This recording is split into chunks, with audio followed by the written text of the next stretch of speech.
2009 से 14 वाले में माननीय अनंत प्रताप देव जी हॉर्स ट्रेडिंग में इनका भी नाम आया था।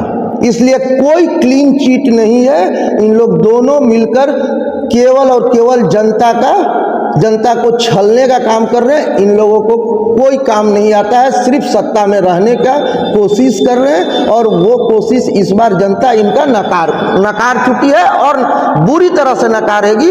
इनकी जमानत तक जब्त कराने का हम लोग इस बार काम करेंगे। देखा जा सकता है कि जब भी विधानसभा चुनाव होते हैं तो माननीय विधायक हो या पूर्व विधायक हो, उनके द्वारा यहाँ पर माइंस खोलने की, यहाँ पर और भी औद्योगिकरण करने की बात कही जाती है, लेकिन 5 साल तक कोई कार्य नहीं किया जाता, जिससे यहाँ की जनता भी ठगा हुआ अपने आप को महसूस करती है। तो इस पर क्या कहना चाहेंगे? क्रांति ऐसे नहीं आती है।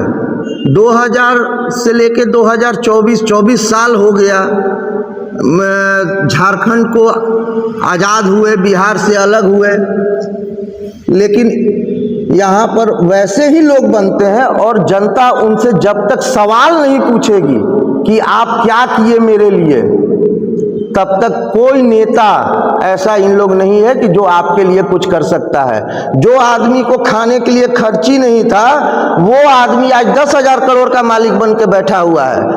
अगर वो चाहता तो वो अपने पैसे से 2000 करोड़ का प्लांट लगा सकता था, जो आज हम लगाने जा रहे हैं। जी, और मैनिफेस्टो में देखते हैं कि प्लांट वगैरह की बात की जाती है, औद्योगिकरण की बात की जाती है, तो आपकी पार्टी से, भाजपा से जो विधानसभा के प्रत्याशी हैं पंकज चौबे जी, उन पर जनता किस प्रकार से भरोसा करे, कैसे विश्वास करे? क्योंकि देखा जा सकता है विगत वर्षों में किस प्रकार से जनता का विश्वास का हनन किया गया है। प्रथम जी, पंकज चौबे मेरा भाई है और मेरा छोटा भाई है।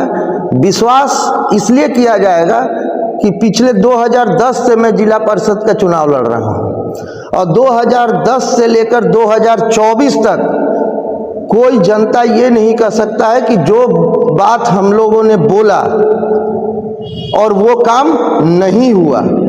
हम लोग चुनाव से पहले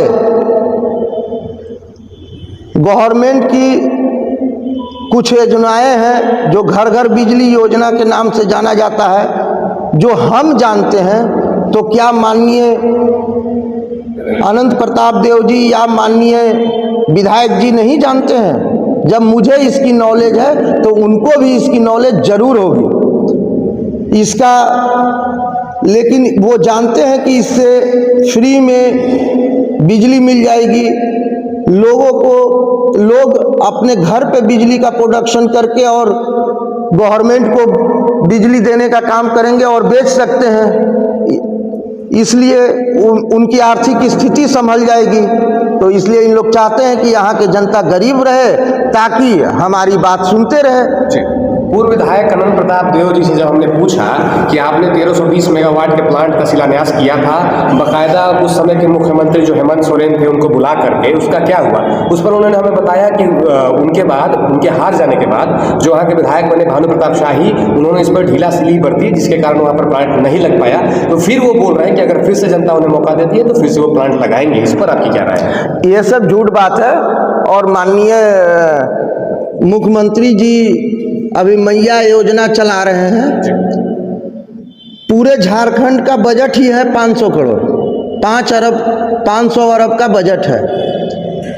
ये 101 करोड़ 35 लाख हमारे झारखंड में महिला हैं।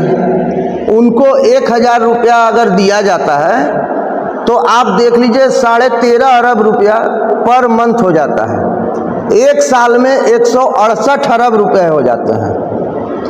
तो ये बताइए, उसके बाद विधवा पेंशन, विकलांग पेंशन और भी तमाम तरह के छात्रवृत्ति हैं, तो क्या 500 अरब केवल पेंशन में ही चल जाएगी और रुपया बांटने में चला जाएगा?